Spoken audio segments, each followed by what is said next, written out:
अंतरिम बजट 2024 पेश हो चुका है और रेलवे सेक्टर पर काफ़ी बड़े अनाउंसमेंट्स आए हैं।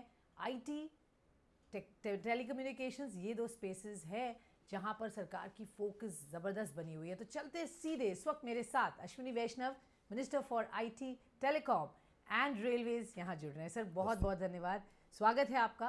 पहले तो बताइए सर, इस बजट को में जो कंट्रीब्यूशन पहली बात तो रहा है from railways, from IT, from telecommunications, किस तरह से देखते हैं इनका रोल एक विकसित भारत की जो एक हमने एक विजन रखा है 2047 में बनने का, कितनी बड़ी भूमिका आपके सेक्टर्स निभाएंगे? पिछले 10 साल प्रधानमंत्री श्री नरेंद्र मोदी जी ने एक इंक्लूसिव ग्रोथ का नया मॉडल दुनिया के सामने रखा है। किस तरह से जो मार्जिनलाइज सेक्शंस थे उन सब की ग्रोथ हो, किस तरह से देश की प्रोडक्टिविटी कंटिन्यूसली इम्प्रूव हो, किस तरह से टेक्नोलॉजी का उपयोग हो, किस तरह से सोशल, डिजिटल और फिजिकल इंफ्रास्ट्रक्चर पे इन्वेस्टमेंट हो, ये सब चीज़ें पिछले 10 साल में मोदी जी ने बहुत स्पष्ट तरीके से दुनिया के सामने रखी। रिजल्ट सबके सामने है। आज जब सारी दुनिया संकट में, तब भी भारत 6 to 8% की ग्रोथ रेट में है। और आज का जो बजट है, इस बजट से एक बार फिर वंचितों को वरीयता है, एक बार फिर विकसित भारत 2047 तक बनाने का फाउंडेशन है, और एक बार फिर फिजिकल, डिजिटल और सोशल इंफ्रास्ट्रक्चर में बहुत बड़े इन्वेस्टमेंट्स मोदी जी कर रहे हैं, जो कि कई जनरेशन्स तक, कई दशकों तक देश के लिए लाभमय रहे। Okay, definitely long term vision और प्लानिंग है। तो मैं ये जानना चाहूँगी सर, क्योंकि रेलवेज एक बहुत बड़ी भूमिका निभाता है एम्प्लॉयमेंट के पॉइंट ऑफ व्यू से, कनेक्टिविटी के पॉइंट ऑफ व्यू से, इंफ्रास्ट्रक्चर बिल्डिंग के पॉइंट ऑफ व्यू से, और एक तरफ हम आईटी की बात करते हैं जो एक डिजिटल इंफ्रास्ट्रक्चर कनेक्ट करता है पूरे देश और विश्व से। इन दोनों जगहों में हम क्या क्या और देखेंगे और क्या और होगा? आपने बहुत काम ऑलरेडी किया है, बट आगे और क्या हम देख पाएंगे? रेलवे में सबसे बड़ी ज़रूरत थी कैपेसिटी इंक्रीज करने की। कैपेसिटी की कमी के कारण रेलवे कई वर्षों से जितनी डिमांड है उतनी डिमांड को मीट नहीं कर पाता था। चाहे कार्गो की डिमांड हो, चाहे पैसेंजर के लिए डिमांड हो, उस डिमांड को मीट नहीं कर पाता था। मोदी जी ने पिछले 10 वर्षों में 26,000 किलोमीटर, 26,000 किलोमीटर्स नए रेलवे ट्रैक बनाए, इलेक्ट्रिक लोको का प्रोडक्शन बढ़ाया है, वैगन्स का प्रोडक्शन बढ़ाया है, कोचेज़ का प्रोडक्शन बढ़ाया है, और एक तरीके से नई टेक्नोलॉजी, प्रोडक्शन बढ़ाना, सेफ्टी पे ध्यान देना करके टोटल ओवरऑल रेलवे को एक लेवल पे लेके आए जी। आज के इस बजट में दो बहुत बड़े अनाउंसमेंट्स हैं। पहला अनाउंसमेंट है 3 नए कॉरिडोर्स। ये तीनों नए कॉरिडोर बहुत ही साइंटिफिकली डिज़ाइन किए गए।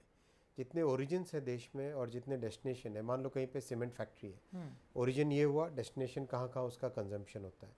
मान लो कोई स्टील फैक्ट्री है, ये उसका ओरिजिन हुआ, कंजम्पशन कहाँ कहाँ होता है। मान लो बहुत बड़ा मूवमेंट होता है बिहार से बेंगलुरु की तरफ, मान लो बहुत बड़ा मूवमेंट होता है उड़ीसा से सूरत की तरफ।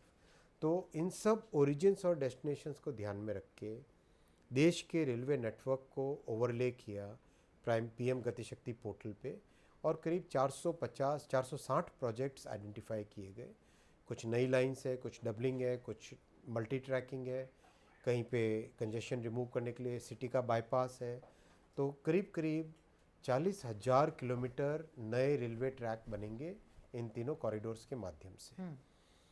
जो चतुर्भुज की शेप में, क्वाड्रिलेटरल की शेप में जो भारत का नेटवर्क है, इस नेटवर्क को एक अमृत चतुर्भुज की तरह मोदी जी ने कॉरिडोर का कॉन्सेप्ट दिया है, जिसमें डबलिंग, जहाँ 2 लाइन है कंजेस्टेड है उसको 4 लाइन करें, जहाँ 4 लाइन कंजेस्टेड है उसको 6 लाइन करें जी।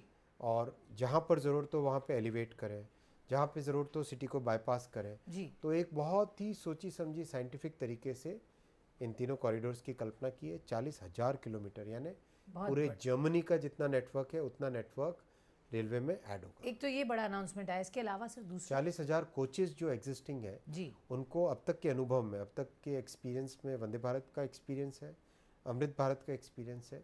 इन दोनों एक्सपीरियंस से एग्जिस्टिंग कोचेज को कैसे इम्प्रूव करें जी, कैसे उनको अपग्रेड करें, तो उसका करीब 15,000 करोड़ का टोटल प्रोजेक्ट है। ये 40,000 कोचेस को अपग्रेड किया जाएगा। वंडरफुल। तो यहाँ पर बहुत फोकस है एक्सपेंशन पर, बहुत ज़्यादा आपने बात की।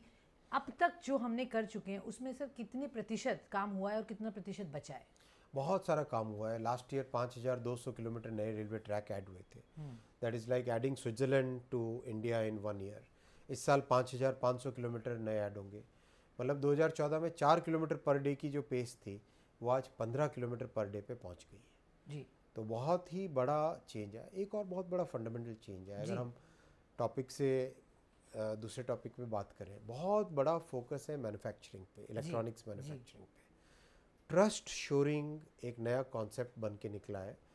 नियर शोरिंग, फ्रेंड शोरिंग वो बात करते थे, चाइना +1 की बात करते थे, अब ट्रस्ट शोरिंग की। और मोदी जी ने जिस तरह से 10 साल में, पिछले डेकेड में जिस तरह से फॉरेन पॉलिसी कंडक्ट किए, इकोनॉमिक पॉलिसी कंडक्ट किए, दुनिया भर का ट्रस्ट भारत पे आया है।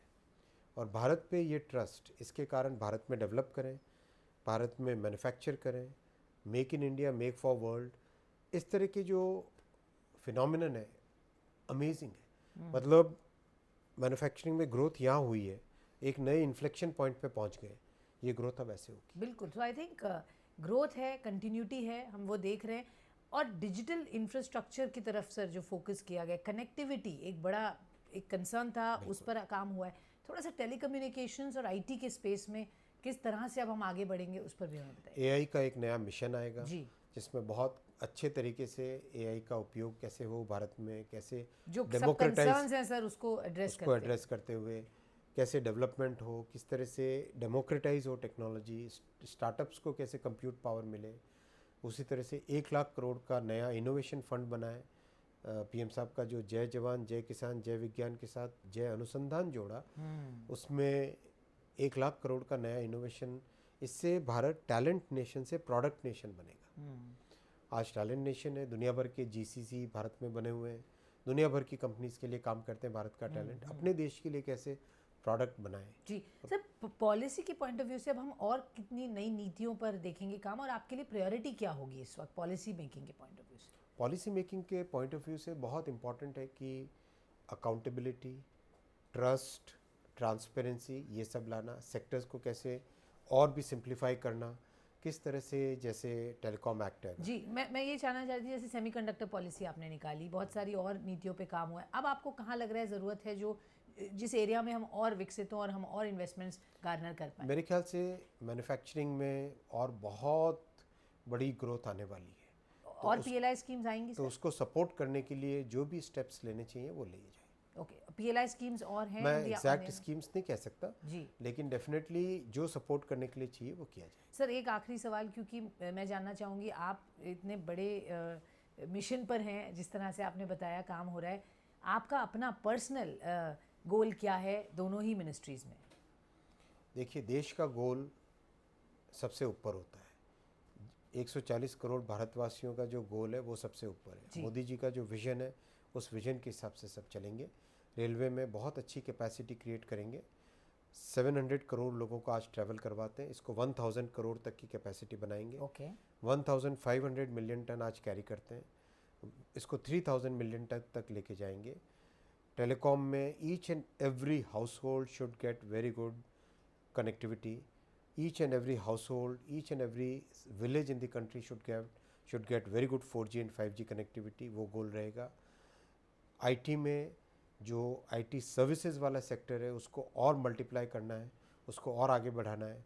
इलेक्ट्रॉनिक्स मैन्युफैक्चरिंग, जिसमें laptops, hardware, mobile phone, telecom की मैन्युफैक्चरिंग, इन सब को एक नए लेवल पे लेके जाना है। एआई, क्वांटम, इन सब को एक प्रॉपर फ्रेमवर्क बना के आगे लेके जाना है। सोशल मीडिया में अकाउंटेबिलिटी लाना है, प्लेटफॉर्म्स में अकाउंटेबिलिटी लाना है। और टेलीकॉम में जो इंडिया टेलीकॉम स्टैक है वो स्टेबल हो गया है, अब उसको स्केल अप करना और अगले कुछ सालों में वंदे भारत, कवच और टेलीकॉम स्टैक तीनों का एक्सपोर्ट करना है। मैं वंदे भारत पे आपसे जानना चाह रही थी सर, उसकी बहुत बढ़िया सक्सेस अब तक देखी गई है, तो आगे उससे आप कितने एंथुज्ड हैं जिसको आप और एक्सपैंड करेंगे? बहुत अच्छा उसकी प्रोग्रेस है, लोगों में बहुत अच्छा ऑलरेडी इंक्वायरीज आने लग गई है, लेकिन 3 साल के बाद में एक्सपोर्ट करेंगे। ओके, थैंक बहुत यू, बहुत धन्यवाद sir, thank you so much.